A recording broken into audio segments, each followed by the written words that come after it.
Now is the critical time for advancing our understanding and our ability to address the wicked problems of sustainability, especially those of our agricultural and natural resource systems. We're excited to partner today with the National Academies to host this event. Thank you again for attending, and I encourage you to be an active participant, not only listening, but joining the discussion, reflecting on the tangible ways you and others are helping build the research, education, and partnerships needed to address these wicked problems. I'd now like to turn the discussion over to our faculty co-hosts, both from our college. Dr. Douglas Jackson Smith is a rural sociologist within the School of Environment and Natural Resources. He currently serves as an appointed member of Banner. And Dr. Elena Irwin, environmental economist in the Department of Agricultural, Environmental, and Development Economics, who also serves as faculty director of the Sustainability Institute at Ohio State. Please join me in welcoming them to the proceedings.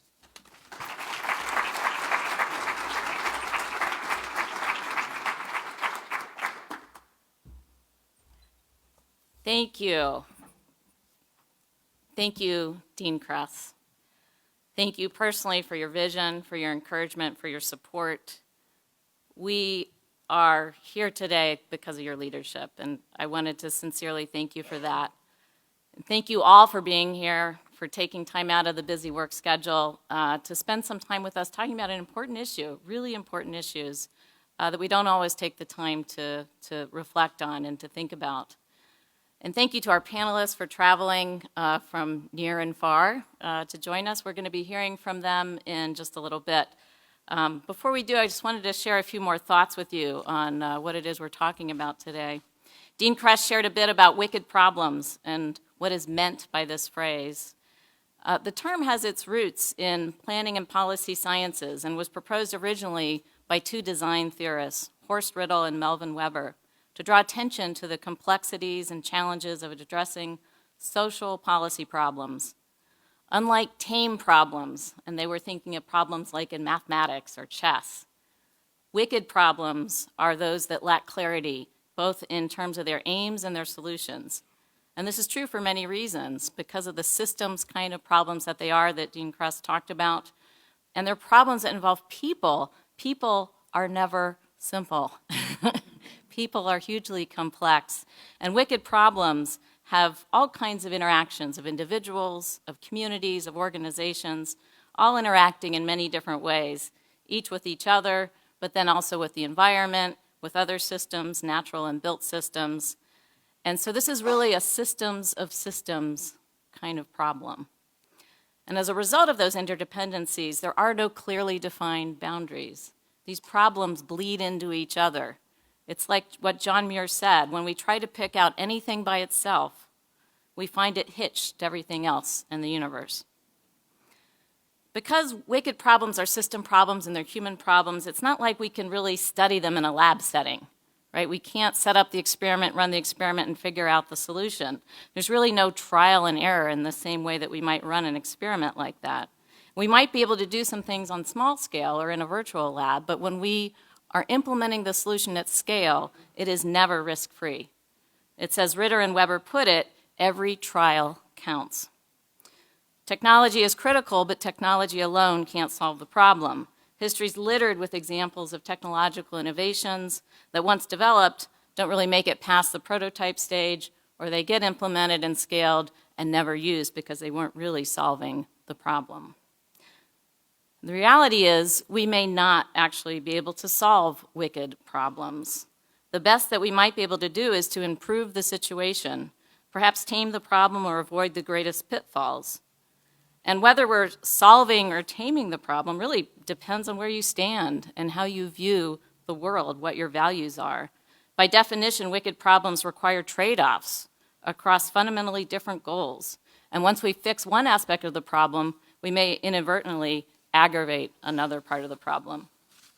That's kind of hard for us scientists and educators who see ourselves as problem solvers to accept. And so where does that leave us, and where does that leave the university? That is really the key question that we want to try to consider here today, which is what is the university's role in helping us to tackle these wicked problems? What are some examples of our successes, and where have we failed? And what are the barriers to doing more?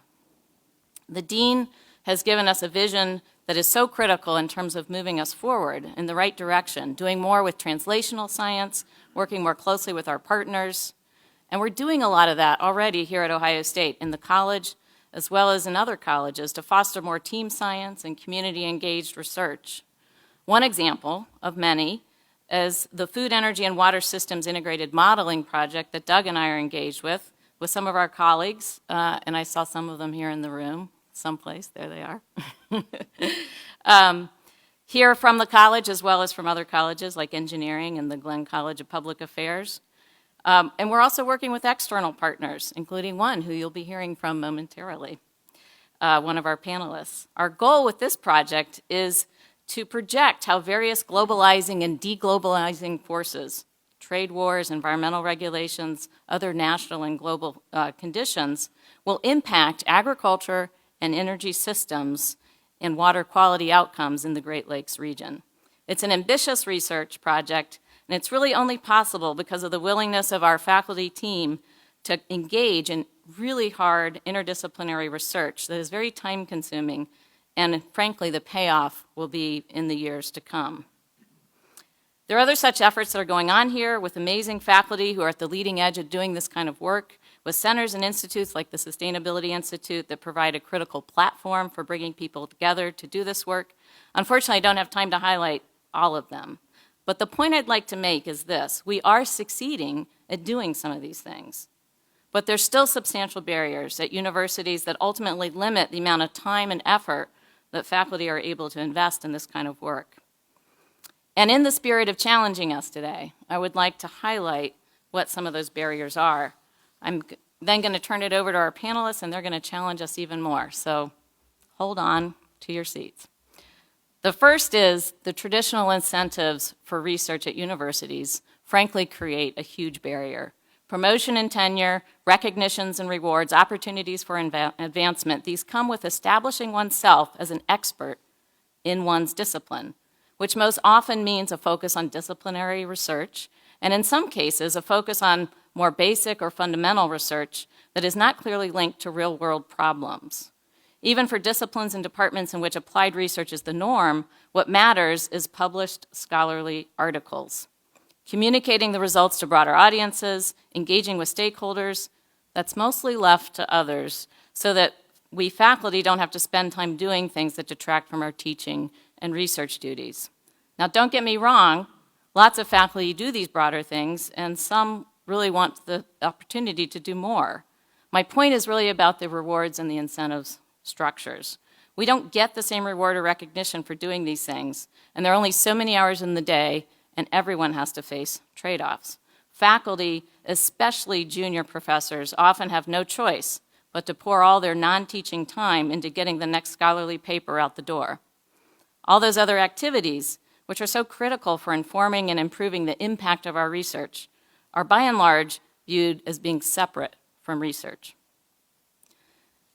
As long as engaging and communicating with stakeholders is treated as a separate from doing research, we will fall short of doing our best to address these wicked problems.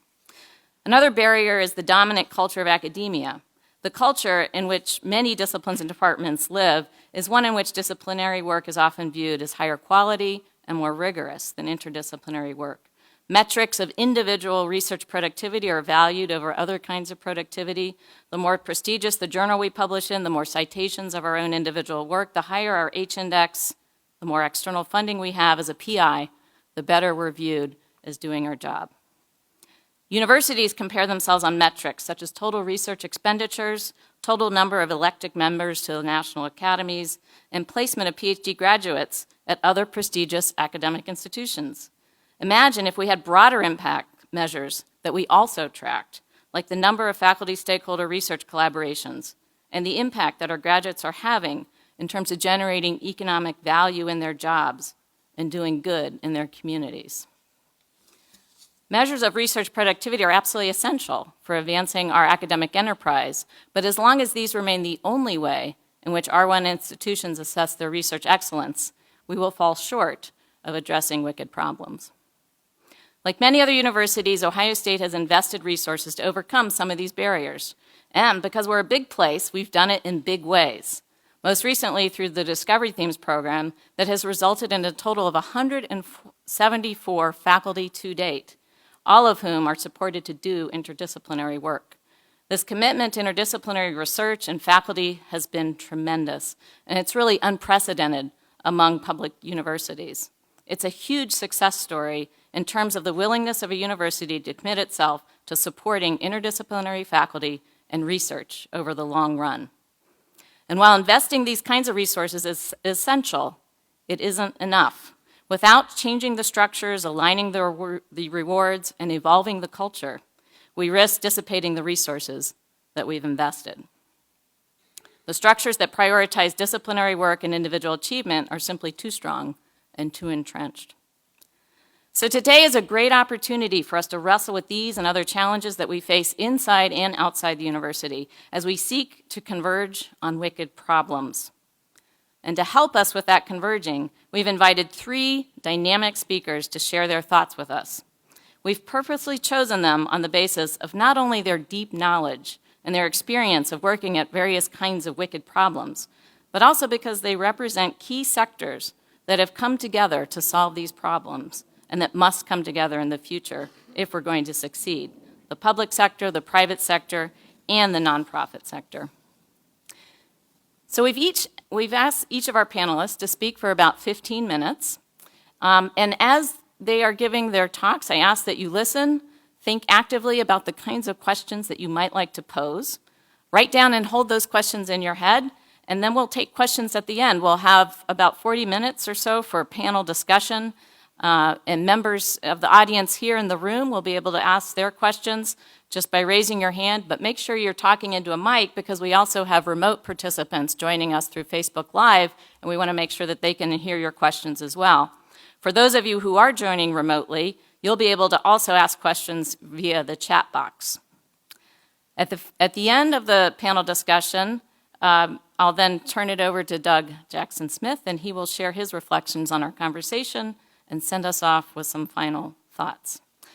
So now I'm going to introduce each of our panelists in turn, and we will start with Dr. Lois Wright-Morton, who is a professor emeritus of sociology in the College of Agriculture and Life Sciences at Iowa State University.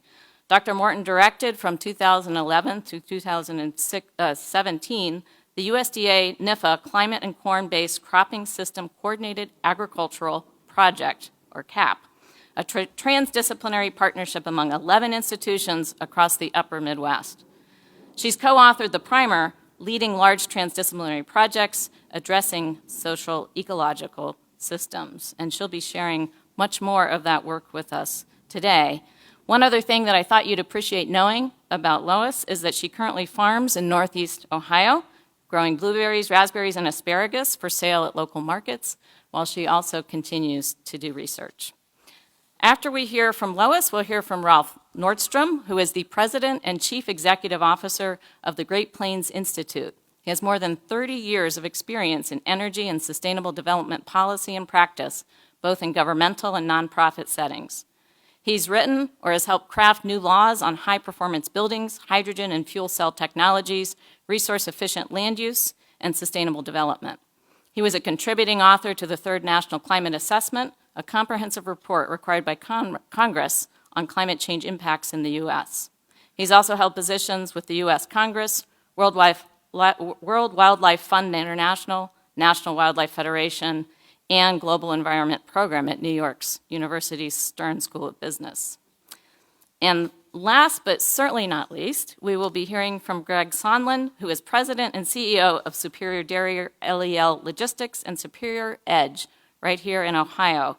Superior Dairy is a manufacturer of fluid milk products with an interest in innovative R&D efforts that create win-win solutions for production efficiency and environmental sustainability. Greg is fascinated with shortening time from lab to implementation and combining science and industry rather than having a linear relationship. Please join me in welcoming Lois Wright-Morton to the stage. Thank you.